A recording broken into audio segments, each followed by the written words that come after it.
இனி அடுத்ததாக வரவிருப்பது அம்பிகையை போற்றிய ஒரு பாடல்.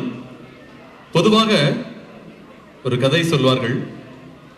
திருச்செந்தூர் முருகன் கோவிலில் பக்கத்தில் இருக்கின்ற ஒரு பழக்கடையில ஒரு சின்ன பையன் 2 பழத்தை திருடிட்டு ஓடிட்டான். ஒரு சமய சொற்பொழிவில் ஒரு நிகழ்ந்த அருமையான நிகழ்வு. அந்த பையனை பிடிப்பதற்காக ஓடுறாங்க, பழத்தை கொண்டுட்டு ஓடிட்டான். ஓடிக்கொண்டே இருக்கிறவன் என்ன பண்ணா, திருச்செந்தூர் முருகனுடைய கருவறையை நோக்கி ஒரு பழத்தை வீசிட்டா. இன்னொரு பழம் அந்த பையனுடைய கையில் இருக்கிறது. ஓடி போய் அந்த பையனை பிடிச்சிட்டாங்க. அந்த பையனை பிடித்தார்கள். பையனுக்கு தண்டனை கொடுக்க முடிவு செய்தார்கள்.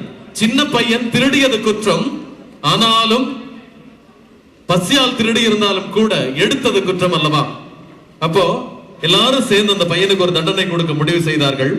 அவங்க சொன்னாங்க, திருச்செந்தூர் முருகன் கோவிலை 100 முறை நீ சுற்றி ஓடி வரணும், அதான் உனக்கான தண்டனை. 100 முறை தண்டனை நிறைவேற்றக்கு தயாராச்சு. பையன் ஓடுறக்க ஆரம்பிச்சான். ஒரு ரவுண்டு பையன் ஓடுனா, 2வது ரவுண்டு சாட்சாத் இந்த முருகப்பெருமான் ஓடுனான். மகர குண்டலம் ஒளி வீச, கிரீடம் மின்ன மின்ன முருகப்பெருமான் ஓடுனா. 3வது ரவுண்டு பையன் ஓடுனா, 4வது ரவுண்டு முருகப்பெருமான் ஓடுனா, 5வது ரவுண்டு பையன் ஓடுனா, 6வது ரவுண்டு அழகன் குமரன் ஓடுனா. 2 பேரையும் 2 கரங்களில் பிடிச்சாங்க. பெருமானே, முருகப்பெருமானே, இந்த மனிதன் கொடுத்த தண்டனைக்கு நீ இரையாகலாமா? உனக்கு நாங்கள் தண்டனை கொடுக்கலாம் ஐயான்னு கேட்டாங்க. அதுக்கு அந்த பெருமான் சொன்னா, 3 தலைமுறைக்கு முன்னால் இந்த பையனுடைய தாத்தா எழுதி வைத்த பாசுரம் இருக்கிறது, இன்னும் அரங்கேறாம அவருடைய வீட்டில் இருக்கிறது. அந்த பாசுரத்துக்கு நான் கடமைப்பட்டவன். தெரிந்தோ தெரியாமலோ, ஒரு வார்த்தை, தெரிந்தோ தெரியாமலோ இந்த பையன் எடுத்த பழத்தின் பாதி பங்கு அந்த திருட்டில் எனக்கு உண்டு.